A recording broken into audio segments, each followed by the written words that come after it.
అడవి నుంచి అడవికి పరిగెడుతున్నాం. ఇలా ఎంతకాలం? నట్టడుగులు నడివీధిలోకి వచ్చేసే బాబాయ్. అన్నా నీ కోడి వచ్చేదన్నా. మొత్తం డెక్కేశారన్నా. ఇప్పుడు నా ఫేస్ ఎక్కడ పెట్టుకోవాలో అర్థం కావట్లేదు. రంగు వేసుకున్నప్పుడు ఎక్కడ పెట్టావు, ఇప్పుడు అక్కడ పెట్టన్నా. ఏదో తప్పు జరుగుతుంది పద్మ. ఇది ఎన్కౌంటర్ కాదేమో అనిపిస్తుంది. మీరు 200 ఇస్తారా? అమ్మా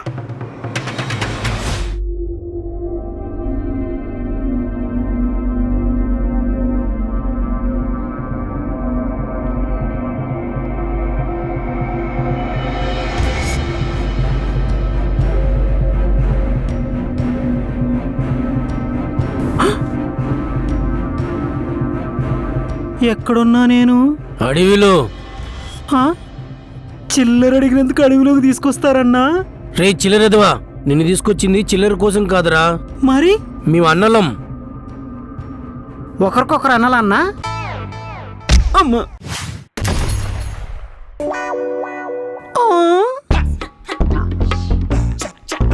నేను నక్సల్స్ చిల్లర అడిగానా? అప్పటికి నేను అడుగుతూనే ఉన్నా ఎక్కడికి వెళ్తున్నామని.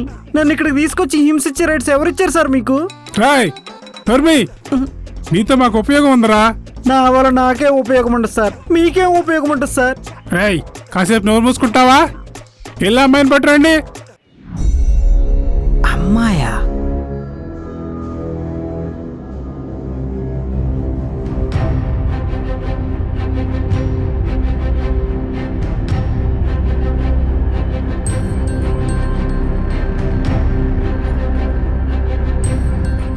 శ్వేత, నా కోసం అడవిలోకి వచ్చావా శ్వేత నువ్వు?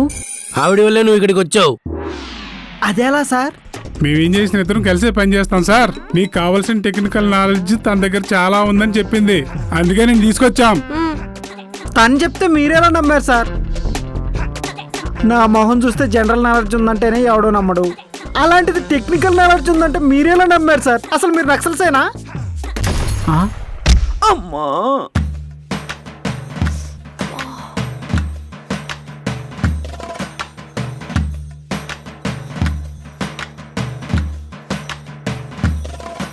శ్వేత, నీకు నాకేమన్నా ఉంటే పర్సనల్గా చూసుకోవాలి.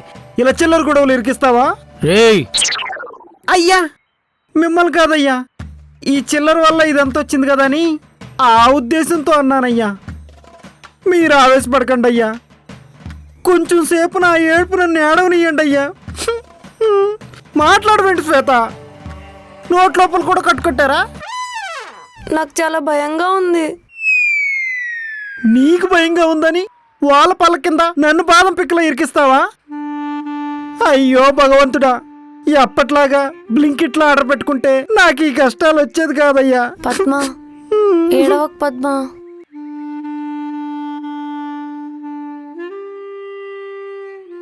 అలా నేను వేసున్నా ఇక్కడి వరకు వచ్చిండోని కాదు కదా. కామ్రేడ్స్, ఇక్కడి నుంచి మనం చాలా అప్రమత్తంగా ఉండాలి. మనం వేసే ప్రతి అడుగు ఆచి తూచి వేయాలి. హైకమాండ్ నుంచి ఆర్డర్స్ రాగానే వీళ్ళు కిడ్నాప్ అయిన సంగతి వాళ్ళ బాస్కి చెప్పండి. అప్పుడు మన డిమాండ్స్ ఏంటో అడుగుదాం. అలాగే అన్నా. అబ్బా, మేము కిడ్నాప్ అయ్యామంటే మా బాస్ రియాక్ట్ అవుతాడా? ఒక మంత్ శాలరీ మిగిలిందని హ్యాపీగా ఫీల్ అవుతాడు. ఏం పద్మ? అవును సార్, మీరు నక్సల్స్లో ఆలోచించండి, నక్లెస్ అమ్ముకునే వాళ్ళ కాదు.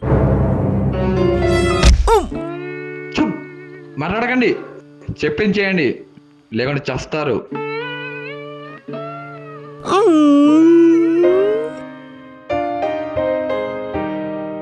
తగిలిందా పద్మ?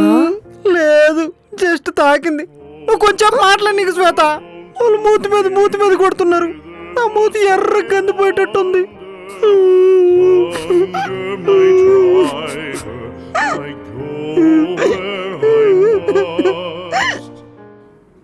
రెడీయా సదా? మిమ్మల్ని బాగా ఖండించారని చెప్పి ప్రోగ్రామ్ డైరెక్టర్ చేశారు. నేను ఎంత బాగా యాంకరింగ్ చేసినా నన్ను ఎక్కడే కూర్చోబెడుతున్నారు. నువ్వు బాగా చెప్తున్నావు సదా, అందుకే నేను ఇక్కడ ఉంచేశారు. Ready take. ఈరోజు మీరు చూస్తున్నారు మగజాతి వంచులు శృంగారి గూలికల్లో మొదటి భాగం, ఆంటీ ఆరాటం అంకుల్ పోరాటం. ఆంటీ అంతా ఆరాటపడుతున్న అంకుల్ పోరాడించలేకపోతున్నారా? అయితే వాడండి ఈ గూలికలు, మీ శృంగార జీవితం తిరుగుతుంది మెలుకులు. నేచురల్గా చెప్పావు. ఏంటి సార్ ఇది? జీతం తీసుకునే లోపు నాకు వాతం వచ్చేలాగుంది. చూడు సదా, మనం సైనికులు లాంటి వాళ్ళం. టీఆర్పీ కోసం ఎలాంటి యుద్ధమైనా చేయాల్సిందే. నెక్స్ట్ డైలాగ్ కొంచెం పెదవి కొరుకుతూ చెప్పు. Ready take. పెదవ కొరకలా ఇది పేక్ కొరికితే సరిపోతుంది. అలా రెడీ టేక్ చేద్దాం. వాడండి, పటిష్టమైన జనాభాని పెంచండి, రేపటి తరం ఈ గుళికల్లో. పర్ఫెక్ట్, చాలా న్యాచురల్గా చేసావు. ఇంత ముందేమైనా అలవాటు ఉందా ఇలాంటి ప్రోగ్రామ్? నీకు దండంరా అయ్యా. నేను ఇంతకు మించి దిగజారును అనుకున్న ప్రతిసారి యూ ప్రూవ్ మీ రాంగ్.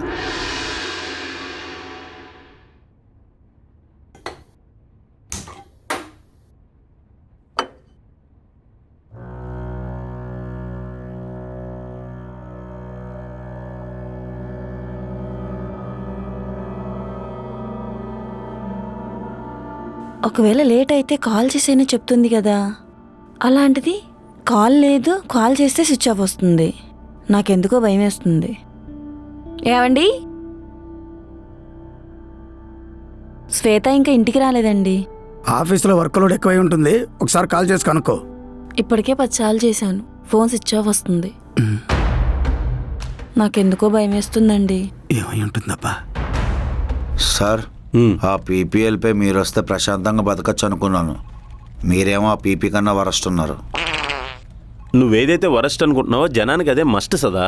ఏమో సార్, మీ పైత్యానికి నేను బలైపోతున్నాను.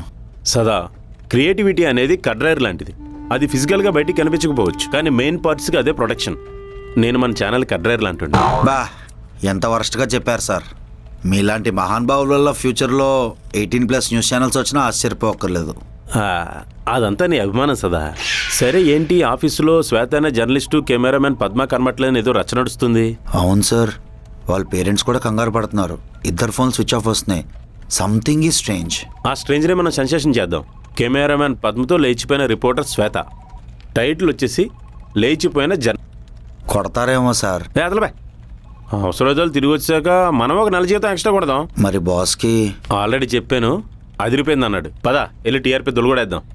నేను లేకపోతే అసలు ఛానల్ ఏమైపోద్దో ఏంటో. టీఆర్పీ కోసం ఎంతకైనా దిగజారుతున్నారు కదరా. చివరికి మీ బతుకులు కుక్కలు చింపిన కట్టరేలా తయారవుతుంది. వచ్చి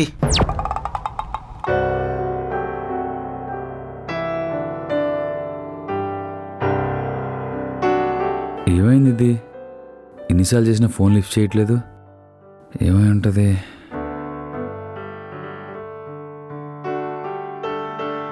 ఏమైంది దీనికి? సడన్గా ఫోన్ అని స్విచ్ ఆఫ్ చేసుకుంది. చెప్పరా.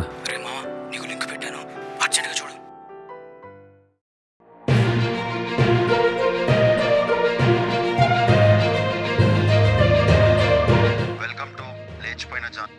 ఇప్పుడే తెలిసిన తాజా వార్త. మా కెమెరామెన్ పద్మ, జర్నలిస్ట్ శ్వేత నిన్నటి వరకు కనబడట్లేదు అనుకున్నాము, కానీ ఇప్పుడు తెలిసింది వాళ్ళిద్దరు లేచిపోయారు. మీకు ఎక్కడెక్కడ నొప్పులున్నాయి చెప్తే అక్కడెక్కడ మసాజ్ చేస్తాను. ఎంత పెద్ద గేము పెట్టారుగా, అయిపోయారు. దీన్ని నేను తీవ్రంగా ఖండిస్తున్నాను. అస్సలు వదిలేదే లేదు. థ్యాంక్స్ అన్నా. అన్నా అన్నా,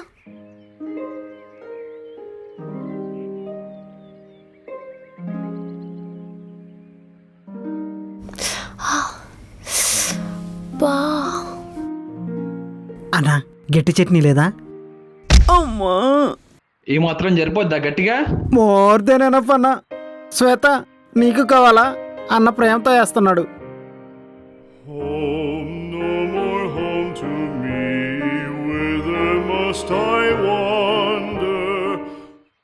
మాకిప్పటికీ అర్థం కావట్లేదు, మీరు మమ్మల్ని ఎందుకు తీసుకొచ్చారు? నా బాయ్ ఫ్రెండ్ రూపేష్ గురించి మీకు తెలీదు. ఎక్కడికొచ్చి ఏం మాట్లాడుతున్నావు శ్వేత?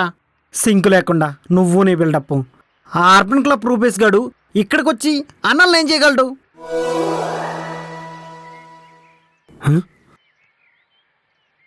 బాబాయ్ చూడు బాబాయ్, మనం న్యూస్ చూద్దాం అనుకునే లోపలే వీళ్ళ ఛానల్ వాళ్ళే వీళ్ళ మీద న్యూస్ వేశారు.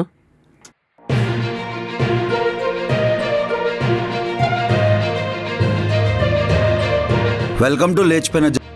ఇప్పుడు మనతో ఉన్నారు శ్వేత బాధితుడు జోజప్ప. జోజప్ప కాదు, రూపేష్. సర్లే, ఏదో ఒకటి చెప్పండి. మీరు లవర్ నుంచి మాజీ లవర్గా ఎలా మారారు? అసలు మాజీని పక్కన పెట్టండి. దానికి నేను ముందా పద్మగాడు ముందో నాకు తెలియాలి సార్.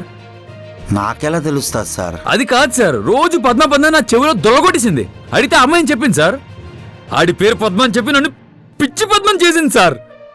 ఒసే శ్వేత, నీ క్యారెక్టర్ అనే కార్ టైర్ కింద నలిపోయి నిమ్మకాయలంటే అమాయకుండా నేను. నువ్వు పెద్ద బీపే. బీపేంటి సార్? నేను మాట్లాడే మాటలు మీరు ఎలాగ బీపేస్తారో నేనే వేసాను సార్. నువ్వు బీపే, నీ క్యారెక్టర్ బీపే, నువ్వు బీపీలకే బీపే, ఆ పద్మగాడు బీపే. అసలు పద్మగాడు నీకెలా నచ్చాడే? రోడ్డు మీద ట్రాక్టర్ తొక్కేసిన తాటికే తొక్కలా ఉంటాడు. వీణ్ణి నీ బతికే బీపే. సార్ బీపీ లేకుండా మాట్లాడండి సార్. నేను మాట్లాడతా, మీకు ఓకేనా? ఆ, నీ అమ్మమ్మ వీడేనా నీ బాయ్ ఫ్రెండ్?